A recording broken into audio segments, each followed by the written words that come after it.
हिमाचल प्रदेश में काम करने वाले मिड डे मील वर्कर को बीते करीब 4 महीने से वेतन नहीं मिला है। वेतन ना मिलने से इन कार्यकर्ताओं के लिए घर परिवार का भरण पोषण करना भी मुश्किल हो गया है। अपनी मांगों को लेकर आज मिड डे मील वर्कर ने शिक्षा निदेशालय के बाहर हल्ला बोला। मिड डे मील वर्कर सरकार से स्थायी नीति बनाए जाने की भी मांग कर रहे हैं। मिड डे मील वर्कर संघ के अध्यक्ष हिमी देवी ने कहा कि बीते 18 साल से वो करीब 33 रुपए की दिहाड़ी के हिसाब से काम कर रहे हैं। इन दिनों आज जब महंगाई आसमान छू रही है तो उनके लिए घर परिवार का भरण पोषण मुश्किल हो गया है। इस बीच उन्होंने सरकार से मांग की है कि उनके लिए स्थायी नीति बनाई जाए और उन्हें नियमित किया जाए।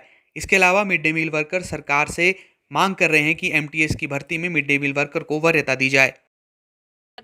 जो धरना प्रदर्शन हो रहा है, ये पूरे ऑल इंडिया फेडरेशन की जो है कॉल आई है। ये मात्र हिमाचल प्रदेश में जगह जगह पर जो है आज का ये धरना प्रदर्शन किया जा रहा है। आज का जो ये धरना प्रदर्शन हो रहा है, पिछले 18 वर्षों से जो है मिड डे मील वर्कर अपनी इस स्कीम योजना के अंतर्गत अपनी सेवाएं दे रहे हैं और 11 करोड़ 43 लाख जो है स्कूलों में जो है 12 करोड़ बच्चे जो है पूरे देश में जो है इस मध्याह्न भोजन के चलते इस सेवा से जो है लाभ उठा रहे हैं। 25 lakh mid day meal worker जो है पूरे देश में अपनी सेवाएं दे रहा है। इतनी भारी पैमाने पर ये स्कीम योजना चली होने के कारण जो है सरकार भारी पैमाने पर मिड डे मील वर्करों का शोषण कर रही है। पिछले 12 वर्षों से जो है केंद्र सरकार द्वारा मिड डे मील वर्करों को केवल 33 रुपए की दिहाड़ी दी जा रही है, जो कि आज की इस महंगाई के दौर में उचित नहीं है। बड़े ही शर्म की बात है। पिछले 12 वर्षों से जो है महंगाई आसमान छू गई है, लेकिन मिड डे मील वर्करों के वेतन को जो है महंगाई के आंकड़ों से नहीं जोड़ा गया।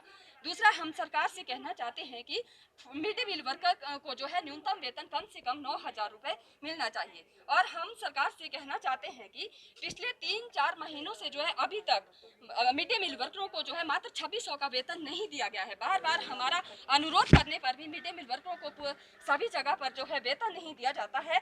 यदि हम सरकार से इस विषय पे वेतन के विषय में बात करते हैं तो शिक्षा विभाग का कहना होता है कि हमारे पास बजट की कमी है, इसलिए हम मिड डे मील वर्कर को जो है वेतन नहीं दे सकते।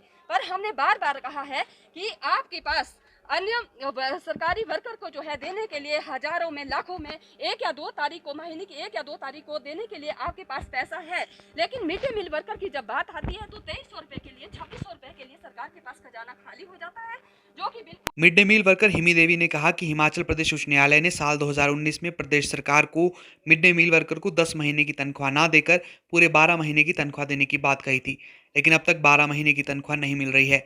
ऐसे में उन्होंने प्रदेश सरकार पर हिमाचल प्रदेश उच्च न्यायालय के आदेशों की अवहेलना का भी आरोप लगाया। शिमला से ईटीवी भारत के लिए अंकुश डोभाल की रिपोर्ट।